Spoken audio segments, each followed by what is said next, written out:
Hi, welcome to my YouTube channel. ഇന്ന് ഞാൻ ഇവിടെ ഷെയർ ചെയ്യാൻ പോകുന്നത് നല്ല ടേസ്റ്റി ആയ ഒരു പ്രോൺ ബിരിയാണിയുടെ റെസിപ്പിയാണ്. ആദ്യം തന്നെ നമുക്ക് ചെമ്മീൻ മാരിനേറ്റ് ചെയ്ത് വെക്കാം. ഞാൻ ആദ്യമേ മുളക് ഉപ്പിട്ട് കുറച്ച് മാറ്റി വെച്ചിട്ടുണ്ടായിരുന്നു. അതിൻ്റെ വീഡിയോ എടുക്കാൻ വിട്ടുപോയി. ഉപ്പ് കുറവായതുകൊണ്ട് കുറച്ചും കൂടി ഉപ്പിട്ടു. പിന്നെ ജിഞ്ചർ ഗാർലിക് പേസ്റ്റ് ഇടാം കുറച്ച്. പിന്നെ കുറച്ച് ഗരം മസാല, പിന്നെ കുറച്ച് ജീരകം പൊടിച്ചത്, 2 ജീരകവും ഉണ്ട്. അതൊരു അരമണിക്കൂർ മാറ്റി വെക്കണം.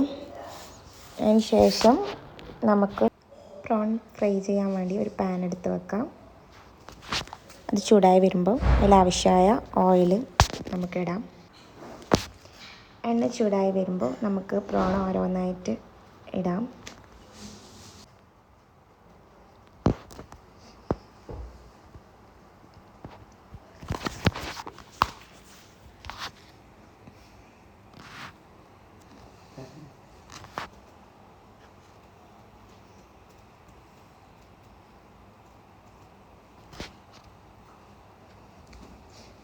ഏകദേശം ഒരു ഭാഗം ഫ്രൈ ആകുമ്പോൾ ജസ്റ്റ് അത് തിരിച്ചിടാം.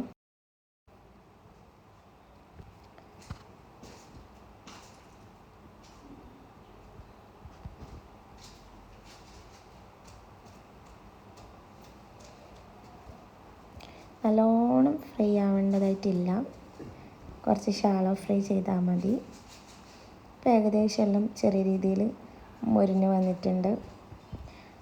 ഞാൻ എണ്ണ ഇല്ലാതെ സൈഡിലേക്ക് മാറ്റി വെക്കുന്നതാണ്.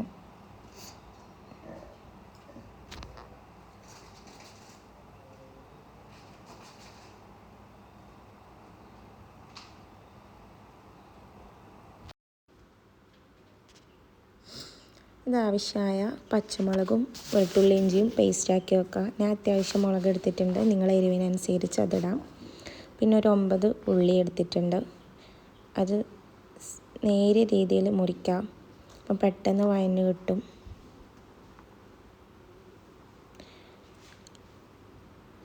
പിന്നെ 3 വലിയ തക്കാളി എടുത്തിട്ടുണ്ട്.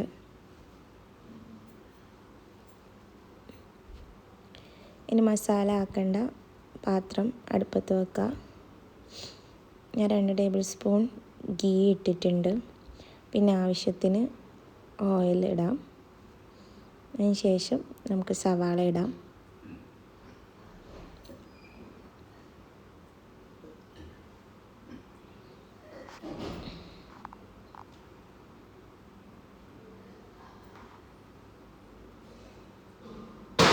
പെട്ടെന്ന് വഴന്ന് കിട്ടാൻ വേണ്ടി നമുക്ക് ഉപ്പിടാം.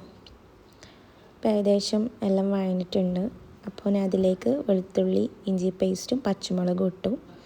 അതൊന്ന് ജസ്റ്റ് വഴന്ന് വരുമ്പം അതിലേക്ക് നമ്മൾ നേരത്തെ മാറ്റി വെച്ച തക്കാളി ഇടാം.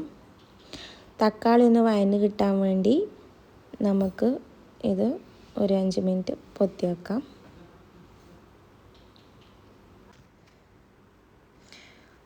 ആവശ്യത്തിന് ഗരം മസാല ഇടാം. ഞാനതിൽ പൊടിയായിട്ട് ഗരം മസാല മാത്രമേ ഇട്ടിട്ടുള്ളൂ. പിന്നെ നമുക്ക് ഫ്രൈ ചെയ്ത് വെച്ച പ്രോൺസ് അതിലേക്ക് ഇടാം.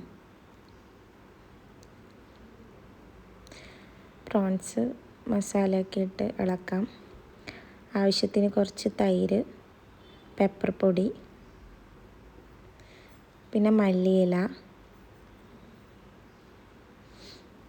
പ്രോൺസിലേക്ക് മസാല പിടിക്കാനായിട്ട് ഒരു 10 മിനിറ്റ് നമുക്ക് അതിൽ വെച്ച് അടച്ച് വെക്കാം.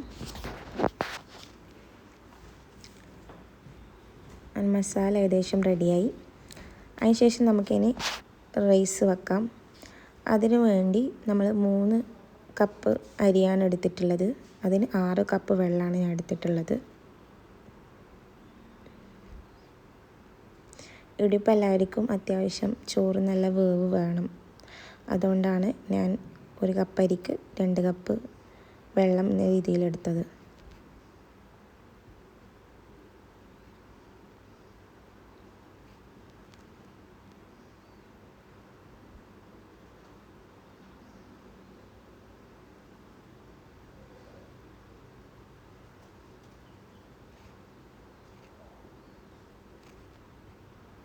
അതിനുശേഷം നെയ്ച്ചോറ് വെക്കേണ്ട പാത്രം അടുപ്പത്ത് വെക്കാം.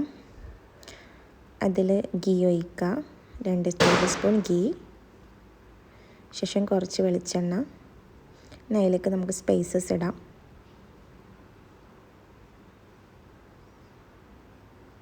അതിനുശേഷം നമ്മൾ കഴുകി മാറ്റി വെച്ച അരി ഇടാം.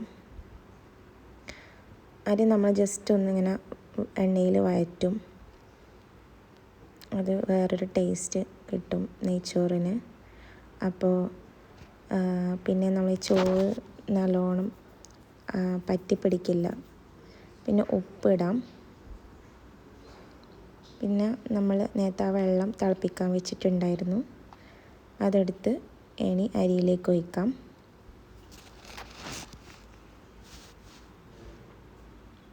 അപ്പോൾ നന്നായി തിളച്ച് വന്നിട്ടുണ്ട്. ജസ്റ്റ് ഒന്ന് ഇളക്കി ഉപ്പൊക്കെ നോക്കി ആവശ്യത്തിന് ഉപ്പ് വേണമെങ്കിൽ ഇനിയും ഇടാം. അതിന് ശേഷം നമുക്കിതൊന്ന് അടച്ചു വെക്കാം. പിന്നെ നമ്മളൊരു കുറച്ചും കൂടി ഒരു ഫ്ലേവറിന് വേണ്ടിയിട്ട് ക്യാരറ്റ് ഇട്ടിട്ടുണ്ട്. ഇത് ഓപ്ഷണലാണ്.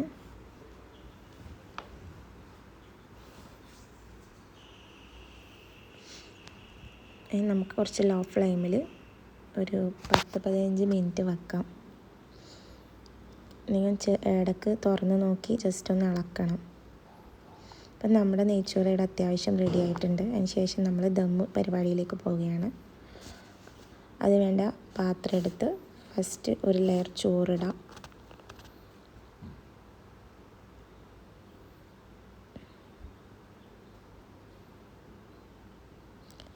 കുറച്ച് മല്ലിയില ഇടാം.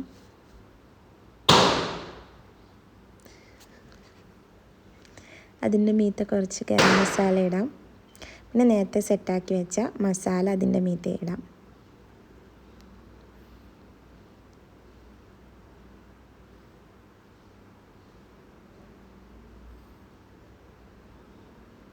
വീണ്ടും ഒരു ലെയർ ചോറിടാം.